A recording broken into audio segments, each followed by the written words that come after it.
So I'm gonna explain Adobe Animate CC tip real quick, and it's called the envelope tool. So there's a lot to do things in Adobe Animate. You have the bone tool, there's a shape tool. So I don't even know. I don't usually use the bone tool. I usually don't use the shape tool. I don't even know. Is there still a shape tool? Or you can yeah, you can use this pin and kind of deform asset warp tool. So that this can be kind of, it can kind of make things run slow sometimes. But anyways, I'm going to show an example of this just real quick of how you can use the how you can use the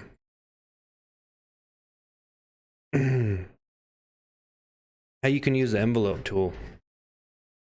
Now, people try, the thing is, people try to get around frame by frame no matter what.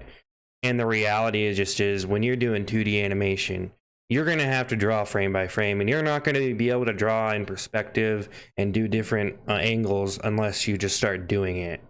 And you know, there is some more advanced stuff that gets into that of how to tell your perspective. But for example, if you had a chain, I actually used a chain in one of my animations recently, and it's to do frame by frame, it'd be way smoother. And usually it's like any shortcut, it's not going to be smooth. But just say this is a better chain, but you want to make this chain move, right? There's a lot of ways to do it. Now you can use this. Actually, it might be a better idea to use that. I wasn't very prepared for this. I'll just say that's a chain. I should have used the other chain. Looks really bad, but that's not the point. You can use this, actually. It's kind of like the bone tool. And I don't even know if there is a bone tool anymore. But,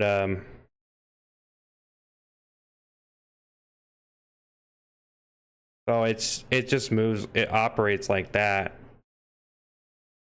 Which, you can use this, which is pretty nice. Actually, I haven't really used this that much. Wow, I'm an idiot. Should have used this more. But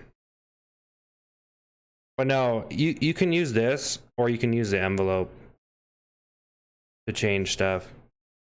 Oh, so you can use this. If this was a chain, you would go frame by frame and move this with this. So if you want, so you'd have to do it here and there. I don't even know if they have the bone tool anymore. Maybe this replaced the bone tool. I don't even know, man. There used to be a bone tool. I don't even see it, so I might have got taken out. I'm not really sure, but this might be the replacement for it, and I'm not really sure on that. So forgive this tutorial. Anyways, if you break this apart, you also have this envelope. This can be useful for, and this is the one I was going to show. So you can do frame by frame stuff with this. So if this was a chain, you would obviously take the chain. If you're going to make it move, you would try to take, I'm sorry, I'm making this I'm not going to do the whole thing because it would take forever, but you would do it frame by frame, you know, move,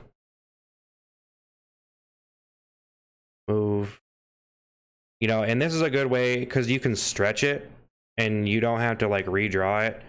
But like I said, you know, frame by frame is probably the best way instead of, because every shortcut, because you can stretch stuff out pretty nicely with it, and it doesn't, you know, it's not like the scale. And so you can do some really cool stuff with that. Now, for a good example, something that you can do for a character, how you can use this with a character. This is just a quick little nothing, you know. Say you're, you know, you got this character. What you can do is so I'm not getting too advanced, but if you make him into a symbol, I'm not going to explain symbols and stuff. But if you go into a symbol, right, you can, to make a little bit of animation with this guy, what you can do is make it into, you know, use this envelope for these frames, and you can edit, you know, if you were wanted to make just a little shake or something, you know, whatever, you know, then that is an easy way to do that without having to redraw the whole thing, which is nice. Now you can actually use this with the if you're doing lip syncing, which I'm not going to explain all that. So you can have one mouth movement with a movement and the other one with one too. So it kind of, the character kind of can bounce a little bit to it. Now that can kind of get advanced with lip syncing, but that's just a very basic tool. And I, you know, to be honest, frame by frame is probably better than anything that you could do a workaround. Because if I drew this chain frame by frame, but you know, it's, the envelope tool can be very powerful. And you know, sometimes it's like frame by frame isn't really necessary, especially for some things. But what you can also do is you can do like character stretching with it. And this is one thing I've been learning more and trying to implement more to make him look more organic. Like with if you watch some of the Disney cartoons or some cartoons, they have a lot of bending and sort of unrealistic movements that when you think about movement, it's like you want to do it realistically, like this is the way a legs work. But it's like you don't always have to do that, and sometimes the expressions can be very exaggerated.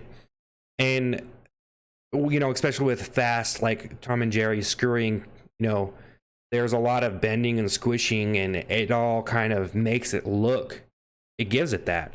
And you can use this envelope tool to do it. Now, part of the problem with the envelope tool is it can make some lines bigger than others, and it can kind of distort it.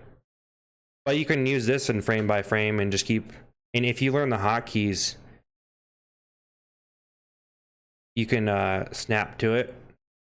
So the hotkey for this is Q.